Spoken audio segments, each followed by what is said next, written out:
All right, guys. Welcome back to another deal breakdown. This one comes to you brought to you by Misty Story. She wanted to break this bad boy down, and I wanted to talk all about the stress and bullshit we went through with this one. So this one, I get a little more colorful because damn, I can just put myself back in the situation. So we're going to talk about how we did a cash out refinance on a single family to buy a fourplex, and I will tell you that holy shit, I probably like I didn't know what was gonna happen.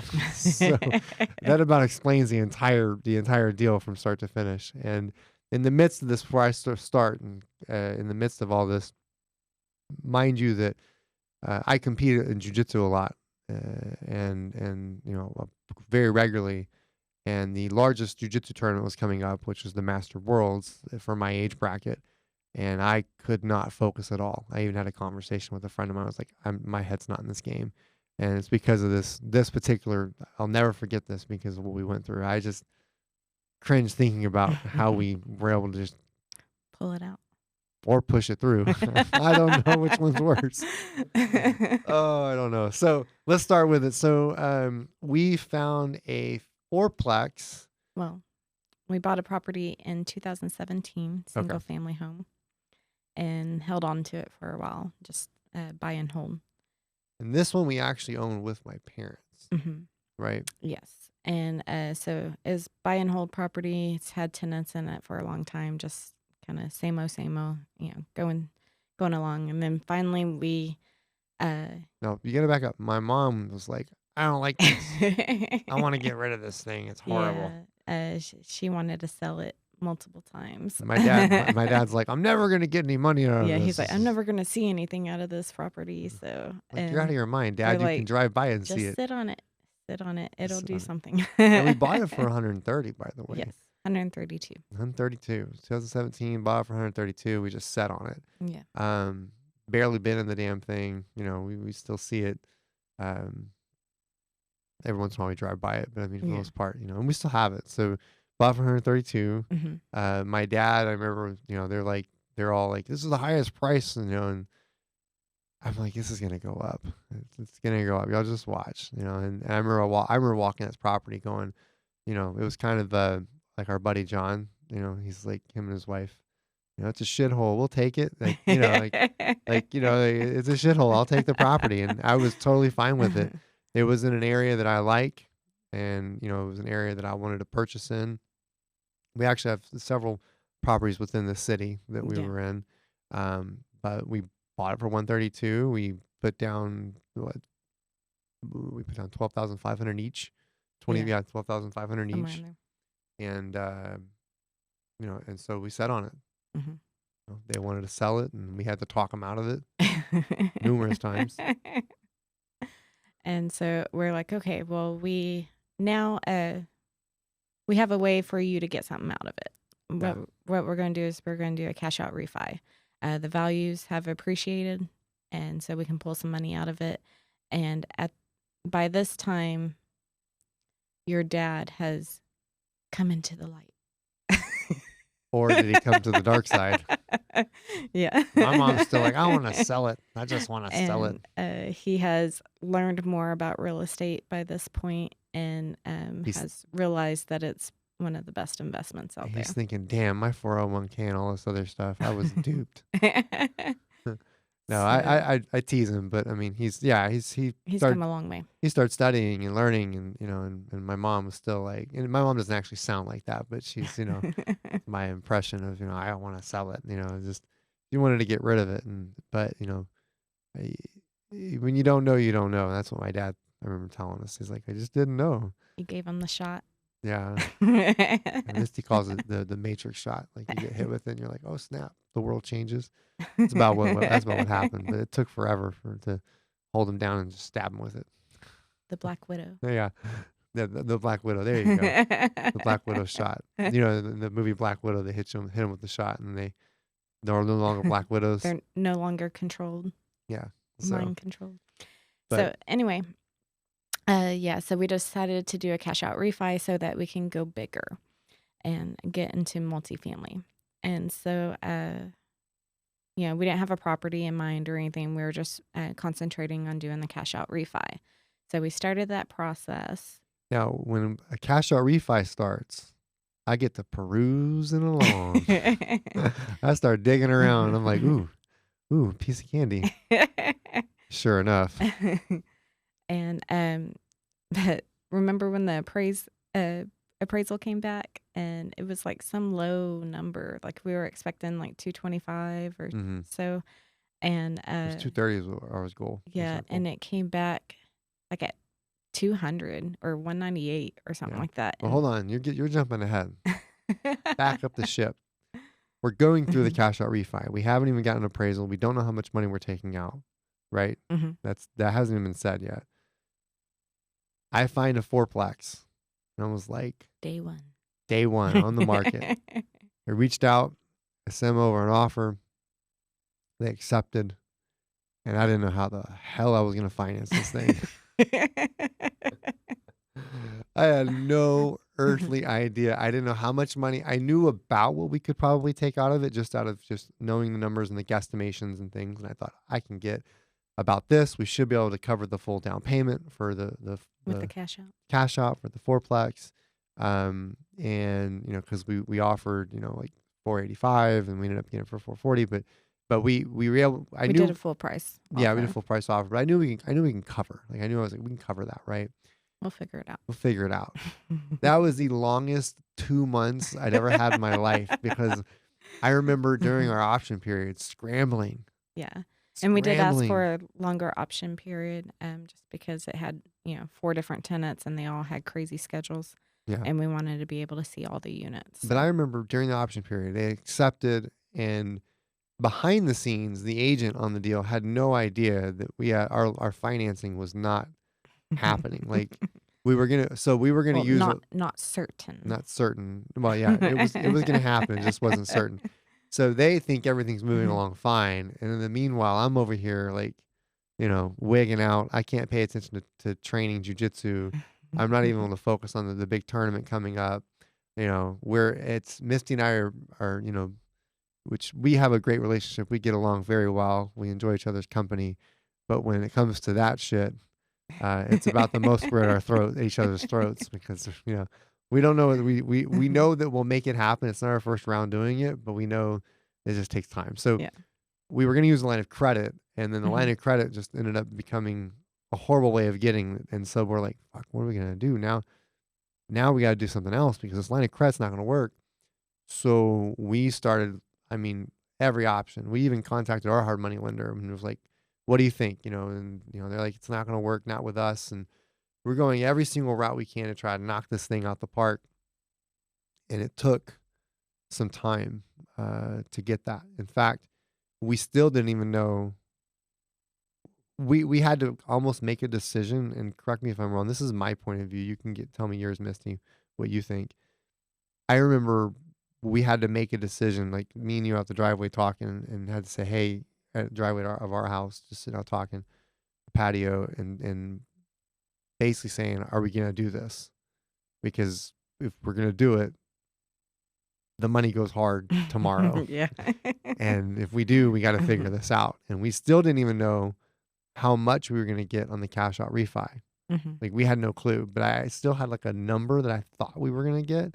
And I'm just hoping to whatever divine spirits out there is telling me you're going to get this.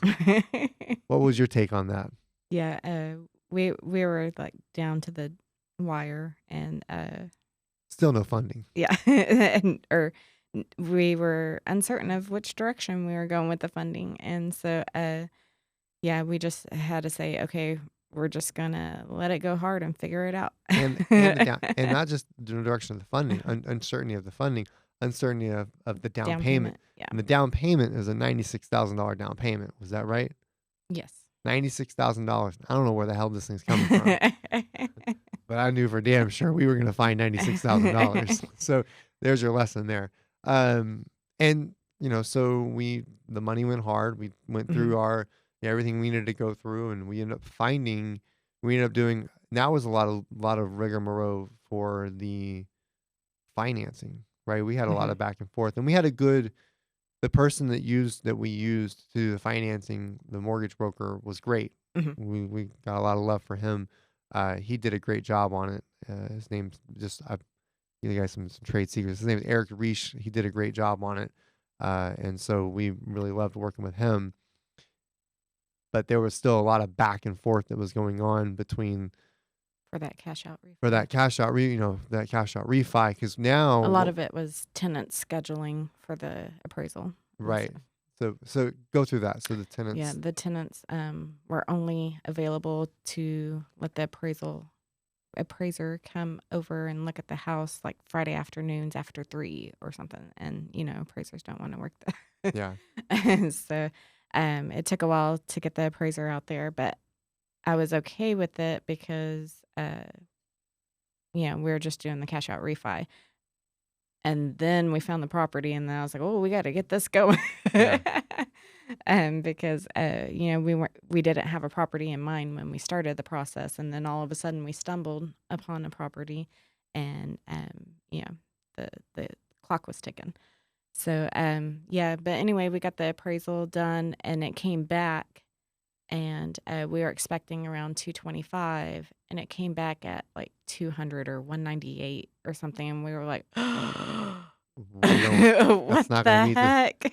not gonna meet the And standards. so That's my down payment. I'm like on the phone with Eric Reish, and I'm going through, the 20 something pages of appraisal, and I'm like, what happened? And I'm going through looking at all the pictures, and then I get to the diagram, and I realized that they did the diagram of the house incorrectly. Like they for the front bedroom, instead of going out, it went in for some reason, and like it cut the room in half.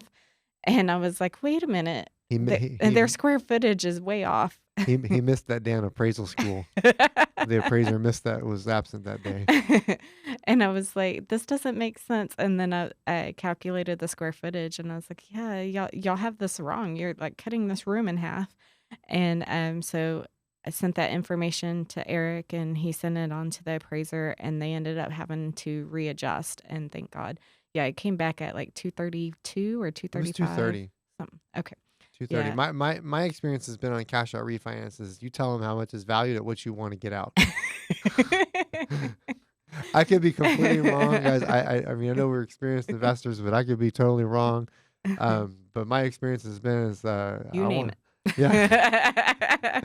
it's you. What's that? Is that price line? The price line gun? Is that what it is? The you name your price? Yeah, that's about what I try to do. I'm like, I'm naming it. Yeah, I mean, obviously we come up with those assumptions or that price assumption through Market research. market Yeah. research, but that's about where I'm at. So I think our next refi, Misty, I'm gonna be like 450. This guy's crazy. So that was see what just some random number that's way higher, and see what they say. And We just needed a check. I need to make sure you were doing your homework. But yeah, so when it actually came back, it came back, I think, a little bit over what we told them, slightly over. And so we were like, okay, good. we can move forward with this. I'm sure they're at the back end going, if you don't put that appraised amount, these people are backing out and they're losing their money. I think our earnest money on the fourplex was 5,000, wasn't it? Yes. Yeah. So Or 4,800. Yeah. it was. I think it was even 5. It was 4,800 because we had 200 option. Okay. Yeah. So yeah, we were gonna lose that if we had to back out. So the appraisal came back. We ended up working Yes. out, and So we that- ended up. But the loan itself was still, that the loan was at 98,000 on the single family. Yeah, it was around 97, I think. Yeah. So we still had a lot of room, Mhm. and the new loan now is like 170. Yes, 176, I believe. Yeah. So some money had to come out of pocket. So Mhm. still, but there's still equity in the property as well. But but we were, guys, if you want to just totally shit your pants, So we were scheduling Do these what we just- closings like back to back. do what we did. And And this is a great way they were to delaying the cash out refi, and we're trying to put off the purchase, a little bit and still close on time. And we're like, because we're not disclosing to the seller that, hey, by the way, we don't have the money and the financing isn't in order, we're having to make ways of putting things off. You know, things happen. There hasn't been a property that Misty and I haven't put under contract that we haven't closed on. Mhm. We've always closed on everything we've done. I mean, if I'm gonna offer it, I'm dead serious about Yeah. it. Like We'll figure it out. yeah, if I ever come to your door, I'm offering you something. Like, no, like he's not fucking around. Like he means what he says, and he says what he means with the deal. And if he's putting money up, he's not playing games. So I'm not gonna put up $5,000 just for fun just to let you take it or be like, Mhm. just kidding. Like I really mean it. I don't like to waste my time or anyone else's time. So, but we had to put a lot of things off and not let that seller know that behind the scenes everything was fucked up. Everything was screwed up. There was not one thing that was right. We were having to really piece this thing together. And so, Yeah. But on the flip side, we did view one of those units and realize that it yeah, wasn't as disclosed either. yeah, So yeah, yeah, yeah, yeah, so yeah, we did have to make some adjustments to the sales price and stuff, but yeah. yeah. I remember just scrambling. My head goes back to when I think about this one. I just goes back to that state of mind where it's funny is recording this. We're this is a year later where Master Worlds is coming up in a few weeks. Mhm. And depending on when you listen to this, it's September 1st. We're recording this here in August, and you know, my head's in the game now, but it was not in the game that time, that year that we were doing this, all of this, all this back and forth with the It was financing. pretty stressful. It was, yeah, because you didn't want the deal to fall through over Yeah, something I think stupid. we got the funds deposited into the bank account, and then, like, they were there for maybe a day or 2, and then they were back out to close on the purchase. And that's really what I think should be the case anyways. Mhm. And that's not our first time doing that. We did that before. There's a whole nother story on another property we did that with where at the same time Mhm. that we're doing We the were cash out, yeah, did a cash out refi we're to buy the new one. purchasing Yep. to buy the new one, but we're not disclosing to the seller that we're doing that. So we're having to literally like do a balancing act of timing this entire thing out so that no one knows that we're really taking money from this property and we're pulling it out for a day and then throwing it back in the other property, Mhm. and so you're trying to come out of pocket the least amount as possible. I think with this one ended up 12,000 out of pocket, was it not? Something like that. So yeah, it was like 12,000 out of pocket. But I mean, you got to remember it's a $96,000 down payment. 4 doors. 4 doors, and so you only came out 12,000. It's not a bad deal, and it does cash flow pretty well. I think we've talked about that particular Yeah, property on and here we were able to before. raise those rents substantially, so Yeah, and I know we've talked about that property before, just on one of our previous episodes that we've Mhm. had, but we never really talked about how we acquired it, and the way we did Yeah. it was just sitting on a property from 2017 that we didn't really know what we were gonna do with other than just rent it out. And it's funny is that property now, and I don't know how much this is right or wrong, but as soon as we did the cash out refinance, the possibility of it going from 230 to 260 jumped. Yeah. It's like so, but I don't think it was bad timing because the interest rate's not bad. Had we, Yeah. it's Had that, we waited 6 more months, it would have been a lot worse for yeah, interest. Yep. yeah. So it And works especially out. on a fourplex that's valued more, the loan's higher, that interest. Yeah, yeah. Well, that interest payment's like $1,500 a month. Mhm. I mean, that's not like killer, it's not like, Yeah. oh my God, but I know someone may hear like $1,500 a month in interest. That's a mortgage payment. That's a house payment, but it's, that's not the actual full payment. That's just the interest alone in it. Mhm. So, um, so it's definitely worked out. What lessons would you say you learned from that one? Give yourself a little more time. We didn't have time on that one. I don't think we had a lot of time on that Yeah, one. but, I mean, we did a solid job staying on top of it and figuring it out. Yeah. Yeah, and so, I say just build relationships, Hmm. and, it was very helpful to have that relationship, and that's what brought it in the end is the ability to do a double close, basically. Yeah, because the person who did the same mortgage broker that did the refi was also doing the loan. Mhm. So he knew in the background, he was balancing it for us as well. He knew, hey, I've got to get this out so I can get this, but we weren't trying to disclose that to the seller, So we didn't want them to think it wasn't going to close. So I don't know if I'd say it's a lesson that we learned, but it's something that we do. And a lesson you can learn is, we try not to put too many cards on the table for the seller. We don't want them wigging out thinking they're not going to be able to do it or this or that, Hmm. because that's the worst thing you can do. You don't need them, you know, Stressed. yeah, you don't need them wigging out. They're just trying to, get to moving And along. they were actually trying to close on time too because they had a 1031 exchange going on that property. Hmm. Yeah. So as far as lessons, I would say the most lessons that we learned. I don't know, Misty. What would you say? I think it was a pretty solid job. I think lesson wise, man, don't sell. Yeah. I mean, that's what really ended with, that's what really brought Yeah, that. we pulled all the money out of that single family property and still own it.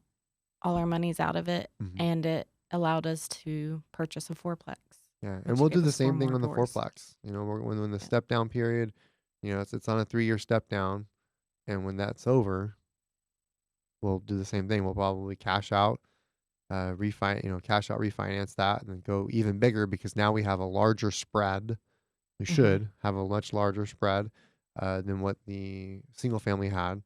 And so, there's some lessons in there. I think, some of it is just trying to keep cool, give yourself option period time. That was another thing I think helped was we had a 14-day option period and not a 7-day option period. So we had 2 weeks to try to get this thing, financed, at least in place. They always say to have your financing in place, but in this situation, we didn't have it in place just because the way we were operating it, we were trying to take the money out and put it elsewhere. And so I think that's so that 14 days, especially you're doing something like 4 doors, 5 doors, more doors, try to give yourself time. I think Hmm. we gave ourselves time, which to me, honestly, lesson wise, I'd probably go even longer. If I said to say, what lesson would you have learned? Try to go with 21-day option period. Try to get, if you can, get a 30-day option period. I mean, Depending on the size of the property. Yeah. right. But even they may say, you know, 30 days, that's crazy. We'll give you 20. Sold. Right. So if you Yep. start a little higher, then you might be able to get more time, especially if you're not sure about your financing and stuff. So I also don't another thing, a lesson I encourage you that know what you're doing if you're gonna do that because you don't want to Yeah. be that guy that We don't. never closes. Yeah, we don't recommend not having your financing in order. Yeah. But we knew we'd figure it out. Yeah, yeah. I think lesson two, another lesson for someone and listening to this is just, you know, you got to have that ability to figure it out. 'Cause nothing's going to be perfect. Appraisal came in bad. We had to delay closing several times. Nothing was, Yeah, and do your research. So if the appraisal comes in lower than you expect, look yeah, into it yeah, because neither the appraiser or the mortgage person realized the error. It was me because I've been to the property. I know the property, yeah. and so I was able to pinpoint what the issue was. The appraiser's like the underwriter. They're like this mythical creature. You know what I mean? You don't know if they exist. And you're like, man, who is he? What's his name? You never get to meet him.